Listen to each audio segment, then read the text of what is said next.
Hi, this is Joel Levy with PC Applications, and welcome to Lesson 7, Entering and Editing Data. This is where we finally get started here in creating a basic profit and loss statement as an example of working with Excel.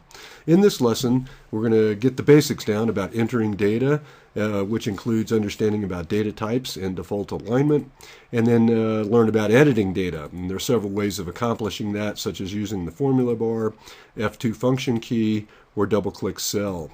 Also make sure we realize we can undo and redo. So hold on to your hats. Here we go. Okay, well, we're finally ready to get started here in creating our first workbook.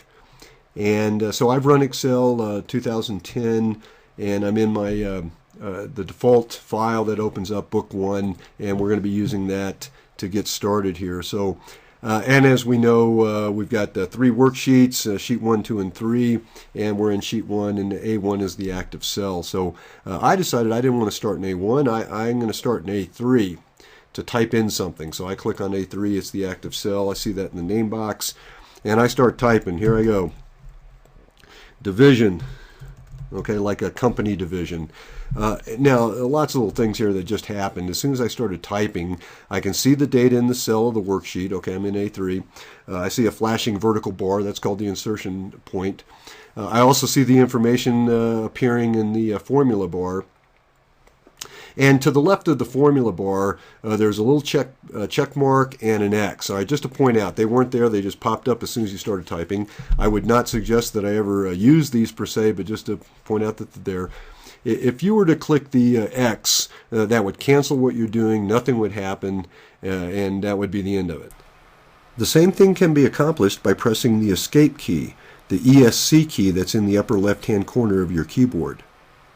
If you were to click the check mark, it would enter the data in the cell, in this case A3, and nothing else would happen. Now, most people learn, well, after you type in something, hit a key on the keyboard, all right, which would be either, you got 2 choices here. You either hit Enter to move down the column, or hit the Tab key to move across to the right in the row. All right. So in this case, I'm thinking ahead a little bit. Sometimes I do that, and I say I'm going to type down the column. So I hit Enter. All right, and sure enough, there's the data entered into cell A3, and I'm now in A4. That's my active cell. So now I'm going to keep on typing some more stuff here. I've got several divisions. You see, Northern. So I want to go down the column. Enter, Southern. Enter, Eastern. Enter, and Western. Whoops, I'll capitalize. All right. All right, Enter. All right. Then I decided I'm going to add some more information in here. So I go over, I want to type something in B3, so I click on B3, and I said I'm going to have sales. All right. Now in this case, I'm thinking I want to go to the right, so I hit the Tab key, and I entered the data in B3, and now C3 is the active cell, and I have expenses. All right. And I want to go to the right some more after entering data, so I hit the Tab key, and I'm going to calculate net income eventually here. So net income and then Tab. Okay. Now I decided I want to enter some data in B4, so I click on B4. Now, if you have a standard keyboard, that would be a keyboard that has the main part like a typewriter, okay, and that's called the QWERTY keyboard part. But then to the right of that, you would have what's called a number pad, and it would basically replicate an adding machine. So the order of all the numbers are just like an adding machine. And I suggest if you're entering numerical data while working with Excel or anything else, then that's a very efficient way of doing it. In addition to the number set up on the number pad, there are the arithmetic operators. All right, so you have a plus on the right side of the number pad. Above that in the corner is a minus. To the left of that is an asterisk, which is multiply. And then to the left is a /, which is divide. So all the arithmetic operators are there, as well as a big enter key, right, for entering. So now if you don't have that like a laptop, then you'll probably chase the numbers at the top of the keyboard, as I say. So do whatever you do in entering numerical data, but the number pad's very efficient if you have one. Okay, here I go. I'm in cell B4. I want 2, 3, 4. I'm thinking go to the right, so I hit Tab. All right, 1, 3, 4, Tab. All right. Okay, I want to go down to B5 now, so I'm entering 329. And if I want to go down the column, I can hit enter and type in 453, enter, and 482. All right, that's what I just decided to do. Enter, and then I'll go back to my expenses and finish them. So I have a 157, enter, 189, enter, and 167, enter.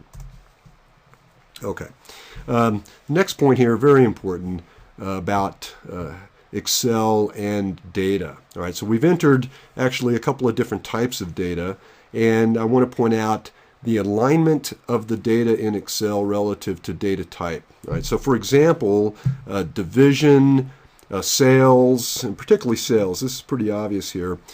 So in B3 there was the word sales, and if you looked at the what I call the alignment of the data, and that's which side of the cell does it sit in relative to the column it's in. So we're in column B, all right, and the word sales sits to the left side in that cell, all right, so the left of the column.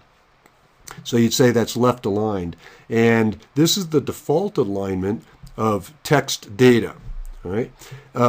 In contrast, if I looked at 234, I find out that that data is right aligned in the column it's in. All right, so it's in cell B4, but it's right aligned relative to the column. And this is true of numerical data. I like to use the word value. So if I type in a number like 234, so it's clearly a number, but this could also be the results of a calculation, which we'll see in another lesson.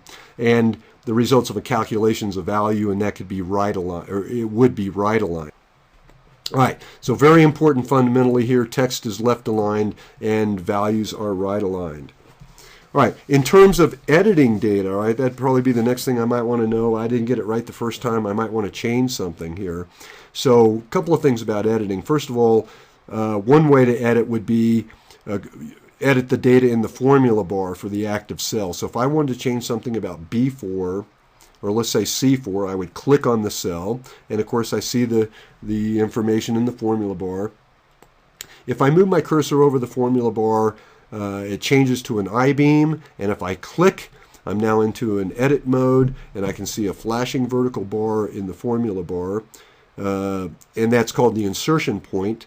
And now backspace and delete are relative to that flashing bar. So in my case, if I were to backspace, all right, I'm getting rid of the numbers, and if I typed in some other numbers, that's now editing the data, and I'm changing it. So at this point, then I'm either going to hit Tab or Enter, and I'm done. I changed the value that was there, that used to be there, to something else. Another way to edit is to literally double-click the cell itself. Okay, so I could go back to that 100. So instead of going all the way up to the formula bar and clicking there, I can just come right over the cell and double click, and I have an insertion point right in the cell for which I could edit. So if I can move that insertion point with arrow keys. So I move to the right here, I can hit delete, got rid of the zeros, and I'm going to put back in what I had before, which was 134. I hit enter, enters the data, and would move down the column. All right. One other way to edit, and a lot of people do this because it can be very efficient, is using a function key for editing. So in this case, F2 is an edit function key for Excel, and if I were to hit the F2 key, I immediately go into the edit mode of the cell right on the worksheet, all right, and the insertion point will always end up at the far right of the data. All right, so unlike double clicking, who knows where you're going to end up necessarily, the F2 edit key always puts you at the far right of the data in edit mode right in the worksheet. All right, so I could start backspacing. All right, now if I said, oh my god, I didn't want to do anything, I didn't mean to be editing this data here, and I would hit escape. All right, the ESC key in the upper left-hand corner of my keyboard to get me out of here. All right, hence the term escape. A couple other things here for this lesson. Certainly be aware that the application, in this case Excel. This is true of all the Office applications to some degree, about keeping track of everything you do while working in Excel. Okay, in this case, Excel keeps track of up to 100 actions of things that you do in the order that you've done them, and you then have the ability to undo those actions in reverse order. Once you've undone something, you could then redo it. So, for example, I just decided to start backing up whatever I just last did here so I could start doing undo, and I see the edits start changing to what I had previously, and then it's back to what I had originally, and then changing where I had entered the data. So once I undid a few things, I could certainly redo those in the order and play it back in essence. All right, so I'm just clicking redo, redo, redo, and of course if I played it all the way back, my redo button grays out because I've redone everything that I had undone.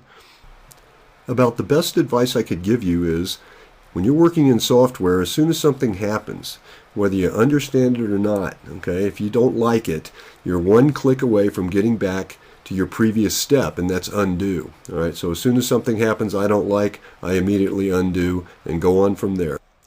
Okay, I'm just going to go back now and edit all these numbers to be consistent with the course file. The numbers in the course file are just bigger numbers. All right, so you can watch me, or we'll see you in the next lesson.